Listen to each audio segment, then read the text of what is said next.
ce n'est pas vraiment que les choses aillent mal, mais vous êtes plus inquiet. Beaucoup d'efforts, mais même si le chiffre d'affaires augmente, votre bénéfice stagne. Les patients sont plus longs à se décider, il y a plus d'administratifs et parfois, vous avez des problèmes de personnel. Aussi, peut-être avez-vous du mal à comprendre ce qui se passe. Aujourd'hui, j'aimerais vous expliquer 5 raisons pour lesquelles un cabinet peut stagner.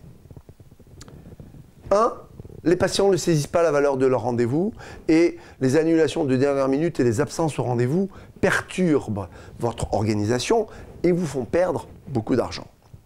Pour réduire le phénomène, commencez par éduquer vos patients afin qu'ils comprennent l'importance d'honorer leur rendez-vous. En cas d'absence non informée, fixez-leur un nouveau rendez-vous plus lointain.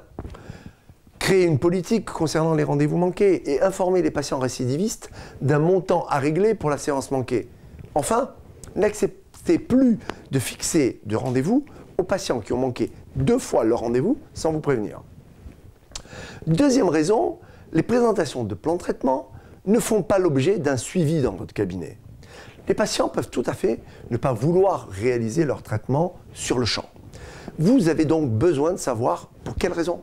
Votre assistante devrait s'informer des raisons pour lesquelles ils n'ont pas accepté le traitement. Puis, avec un script approprié, elle pourra leur fixer un rendez-vous de suivi. Cela laissera le temps aux patients de s'organiser pour réaliser le traitement.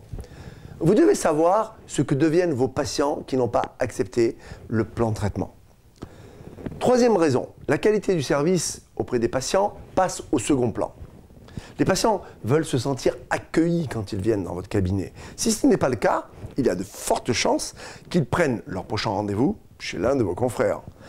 Alors, assurez-vous que toute l'équipe accueille chaque patient avec un grand sourire et qu'elle se montre prête à répondre aux éventuelles questions. L'expérience d'un patient débute dès le premier appel téléphonique. Montrez à vos patients que vous vous préoccupez d'eux. Ils vous seront fidèles. Quatrième raison, vous n'utilisez pas de description de poste. Les membres de votre équipe devraient comprendre les rôles précis qu'ils ont à jouer. Ils pourront ainsi contribuer à la réussite du cabinet, mais pour cela, ont besoin d'être guidés. Aussi, créez des descriptions de poste détaillées pour chaque membre de votre équipe. Votre équipe saura ainsi ce que vous attendez d'elle concrètement. Elle pourra se baser sur des systèmes clairs pour exécuter ses tâches. Cinquième raison enfin, vous n'avez pas une vision claire de la direction à donner à votre structure.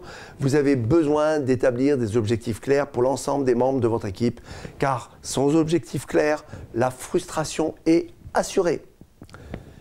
En conclusion, je dirais que vous avez les capacités de créer un nouveau cabinet dentaire. Si vous n'êtes que moyennement satisfait de la performance de votre structure actuelle, il est grand temps de procéder à quelques changements. Ne vous trouvez plus d'excuses, lancez-vous. Une approche proactive vous apportera les résultats espérés avec plus d'efficacité.